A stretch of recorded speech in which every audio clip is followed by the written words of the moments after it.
بسم اللہ الرحمن الرحیم۔ پرچہ عالمی کلاسک آج کا جو ہمارا عنوان ہے چارلس ڈکن، ان کا ہم تعارف اور ان کی جو ملازمت، نجی زندگی کے حالات اور ادبی خدمات کو آج ہم ڈسکس کریں گے۔ کسی بھی ادیب کی حالات زندگی سے اس کی تخلیقات کو بہتر طور پر سمجھا جا سکتا ہے۔ چارلس ڈکن کو ان کے حالات زندگی نے انگلستان کا سب سے بڑا ناول نگار بنا دیا۔ نہ صرف ناول نگار بلکہ مزاح نگاری اور کردار سازی میں بھی ان کی فنکارانہ صلاحیتیں جو ہیں وہ عروج پر دکھائی دیتی ہیں۔ اس کے ساتھ ساتھ انسانی جذبات اور اعلیٰ اقتدار کی بھی اس کی تخلیقات میں خوبصورتی سے ترجمانی ملتی ہے۔ چارلس ڈکن 17 فروری 1812 کو برطانیہ کا علاقہ لینڈ پورٹ اس میں پیدا ہوئے۔ ان کا جو والد، ان کا نام جان ڈکن ہے، وہ کلرک تھا اور خاندانی پس منظر جو ہے ان کا وہ انتہائی نچلے طبقے کے ایک خاندان سے تعلق رکھتے ہیں، انتہائی غریب خاندان سے تعلق رکھتے ہیں۔ جب ڈکن 2 سال کا تھا تو ان کا خاندان لندن چلا گیا۔ ڈکن ایک حساس لڑکا تھا۔ وہ یا تو کسی کونے میں بیٹھ کر کتابیں پڑھنا پسند کرتا تھا یا ہلکے پھلکے کھیلوں میں وہ حصہ لیتا رہتا تھا۔ وہ ابھی صرف 11 سال اس کا خاندان قرضوں کے ایسے شدید بحران کا شکار ہوا کہ اس کے والد جان ڈکن کو گرفتار کر لیا گیا۔ یوں بچپن میں ہی، کم سنی کی عمر میں، چارلس ڈکن کے کندھوں پہ ایک بوجھ آن پڑا اور انہیں مختلف فیکٹریوں میں ملازمت اختیار کرنا پڑی۔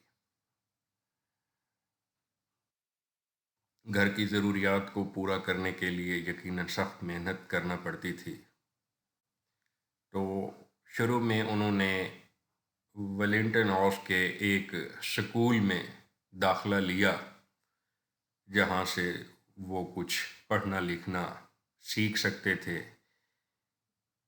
اس دوران انہوں نے ایک سٹور پر جو ہے وہ سٹور کو کرائے پہ لیا اور اس کو چلانے کی کوشش کی۔ اس کی زندگی کے یہ جو سارے تجربات ہیں وہ اس کے ناولوں میں ملتے ہیں، کیونکہ اس نے زمانہ طالب علمی سے یا کہہ لیں یا شاید اس سے بھی پہلے کے شروع کے جو ایام ہیں، جو بچپن کے ایام ہیں، اس میں ہی انہوں نے مشکلات کو دیکھا، مشکلات میں انہوں نے زندگی گزاری۔ چھوٹی عمر میں سکول کو خیر باد کہنے کے بعد وہ کبھی وکیل کے ہاں منشی گیری کرتے، تو کبھی اخباروں میں جو ہے وہ رپورٹر کے، کالم نگار کے، ان کی زندگی میں یہ ساری چیزیں پائی جاتی ہیں۔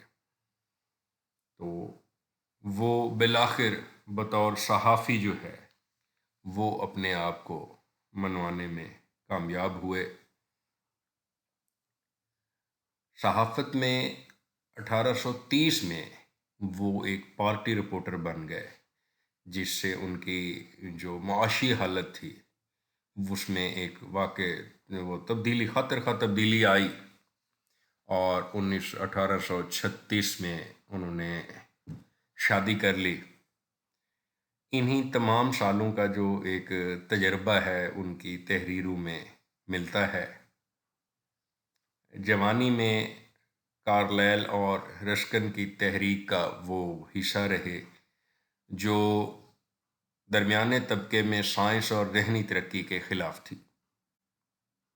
24 سال کی عمر میں چارلس ڈکن ایک پبلشر کے ہاں جو ہے جو کارٹون سیریل کے لیے شاید سرخیاں لکھنے کے کام کو بھیجا کرتا تھا، تو 1841 میں وہ امریکہ گئے، جہاں گرمجوشی سے ان کا استقبال ہوا۔ 1845 میں ڈکن اپنے خاندان کے ساتھ اٹلی کی سیاحت پہ گیا۔ وہاں سے واپس آنے پہ اس نے جو ہے صحافت کے شعبے کو اختیار کیا، اور 1846 میں وہ 3 ماہ کے لیے پیرس چلا گیا۔ 1851 میں اس کا شفیق باپ اور چھوٹی بہن جو ہے چھوٹی بیٹی جو ہے اس کی وفات ہو گئی۔ وقت کے ساتھ ساتھ اسے اعصابی کمزوری لاحق ہو گئی، جس سے اس کی صحت متاثر رہی۔ ریلوے کے ایک حادثے میں اس کی دماغی توازن بھی متاثر ہوا۔ جون 1870 کو انگریزی ادب کا یہ عظیم ناول نگار دنیا فانی سے رخصت ہوا۔ ڈکن نے اپنی زندگی میں بڑے غم دیکھے۔ اس کی بیوی ایک بیٹے کو ساتھ لے کے جدا ہو گئی تھی۔ وہ اپنی سالی اور باقی 8 بچوں کے ساتھ علیحدہ رہتا تھا۔ ڈکن کی اپنی بیوی کیتھرائن سے ٹوٹل 9 بچے ہیں۔ علیحدگی کی جو وجہ ہے وہ یہ بتائی جاتی ہے کہ اس کی بیوی کو اس کے یہ جو تخلیقی کام ہیں، یہ جو ادبی کام ہے، اس سے شدید نفرت تھی۔ اس وجہ سے ان دونوں کے درمیان علیحدگی گئی۔ اگر ہم چارلس ڈکن کی چند عمدہ تصانیف کو دیکھیں تو یہ سامنے basically Charles Deccan English writer ہیں، تو ان کی جو تصانیف ہیں وہ تقریباً تمام ممالک میں تراجم کے ساتھ پڑھائی جاتی ہیں۔ تو پاکستان میں بھی اس کے اردو تراجم بھی موجود ہیں، اور یہ عالمی کلاسک کا جو پرچہ ہے وہ دنیا بھر کے لٹریچر کو سمجھنے کے لیے اس کا تجزیہ یا اس کا تنقیدی مطالعہ وہ ڈسکس کیا جاتا ہے۔ تو ہمارے سلیبس میں بھی چارلس ڈکن شامل ہیں، اور ان کی ہم نے یہ جو آج کا ہمارا لیکچر ہے وہ ان کا ابتدائی تعارف اور ان کی یہ ادبی خدمات، اگر ہم ان کی تصانیف کو دیکھیں تو بلیک ہاؤس ہے، اولیور ٹوسٹ ہے، گریٹ ایکسپیکٹیشن ہے، ہارڈ ٹائمز ہیں، A Tale of 2 Cities, The Pickwick Papers, گھوس Stories, David Copperfield, Our Mutual Friend, Little Dorrit, Dombey and Son. اس کے علاوہ بھی چارلس ڈکن کی بہت ساری تصانیف جو ایک خاص شہرت رکھتی ہیں۔ بہرحال آج کے اس لیکچر میں ہماری کوشش ہے کہ ہم ان کا مختصر تعارف بیان کریں۔ آنے والے لیکچر میں ہماری یہ کوشش ہوگی کہ یہ جو ان کی تصانیف ہے، چند اہم تصانیف، اس میں ایٹ لیسٹ ان کا سرسری سا جائزہ لیتے رہیں۔ بیسیکلی یہ ناول نگار ہیں، تو ہم ان کے ناولز کو بھی ڈسکس کریں گے، ان کے کریکٹرز کو بھی ڈسکس کریں گے۔